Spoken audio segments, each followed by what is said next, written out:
हाँ बच्चे, नेक्स्ट देखिए इसमें ट्रायंगल लॉ पूरा लिख देना, triangle law of vector addition.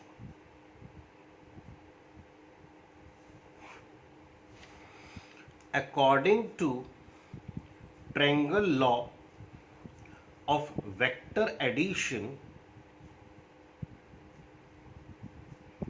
if two vectors acting on a particle at the same time are represented by two sides of the triangle,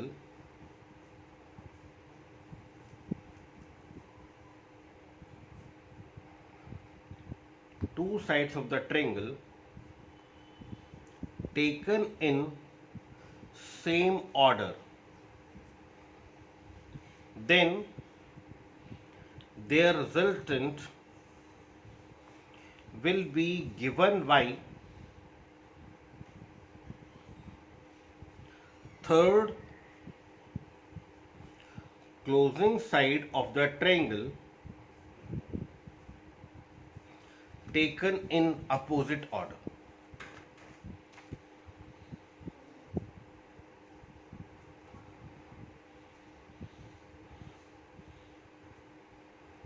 देखिए क्या कह रहे हैं, टू वेक्टर्स, अगर हम दो वेक्टर को ट्रायंगल की दो साइड से रिप्रेजेंट करें जिनका ऑर्डर सेम है, ऑर्डर मींस डायरेक्शन कह दीजिए, तो this is the order of A, this is the order of A, this is the order of B, and this is the order of resultant.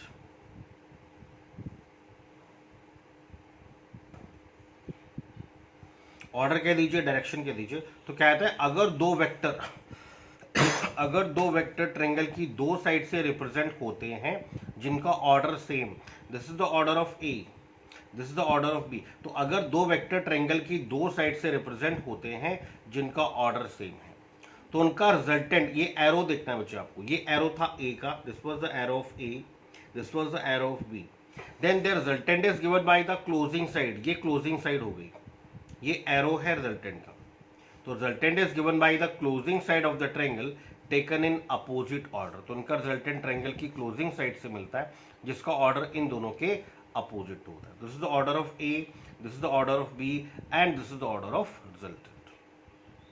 तो अगर दो vector triangle की दो sides को represent करें जिनका ऑर्डर सेम है, तो उनका रिजल्टेंट ट्रायंगल की क्लोजिंग साइड से मिलता है जिसका ऑर्डर इन दोनों के अपोजिट होता है, जिसका ऑर्डर इन दोनों के अपोजिट होता है। तो ये देखिए, according to triangle law vector addition, if two vectors acting on a particle at the same time are represented by two sides of the triangle, दो वेक्टर को ट्रायंगल की दो साइड से रिप्रेजेंट करें, then their resultant is given by the closing side of the triangle taken in opposite order, तो उनका resultant triangle की closing side से मिलता है जिसका ऑर्डर इन दोनों के अपोजिट होता है।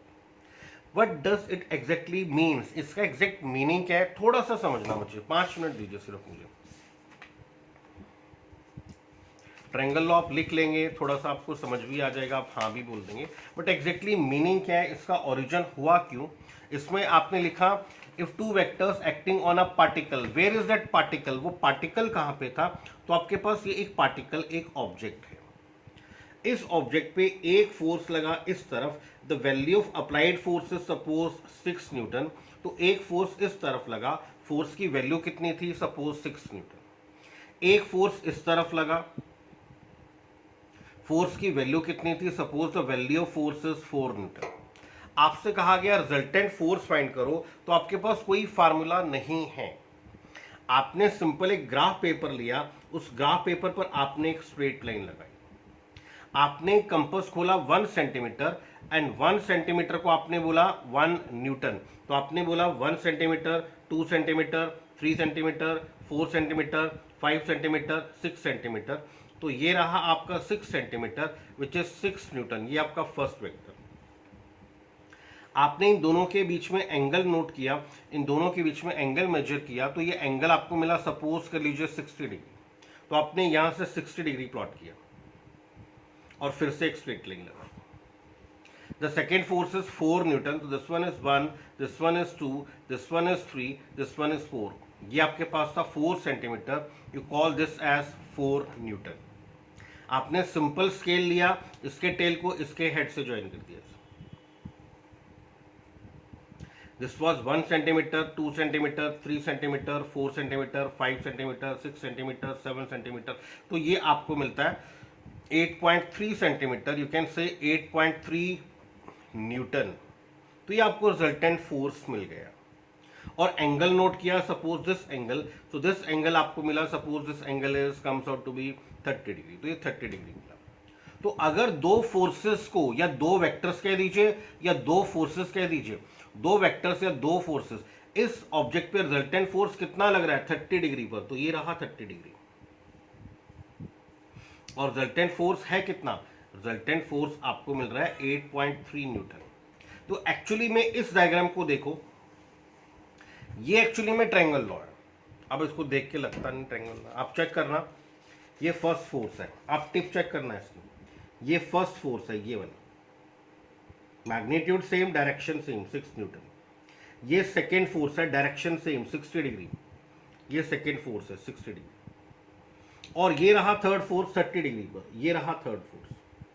तो अगर दो फोर्सेस को या दो वेक्टर्स को ट्रायंगल की दो साइड से रिप्रेजेंट करें, तो उनका रिजल्टेंट फोर्स हमें ट्रायंगल की, इनका रिजल्टेंट फोर्स ये वाला, इनका रिजल्टेंट फोर्स हमें ट्रायंगल की क्लोजिंग साइड से मिलता है, जिसका ऑर्डर एरो, जिसका ऑर्डर इन दोनों के अपोजिट होता है, इन दोनों के अपोजिट होता है।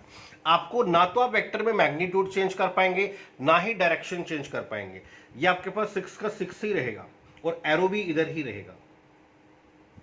ये आपका 4 का 4 ही रहेगा और एरो भी इधर ही रहेगा।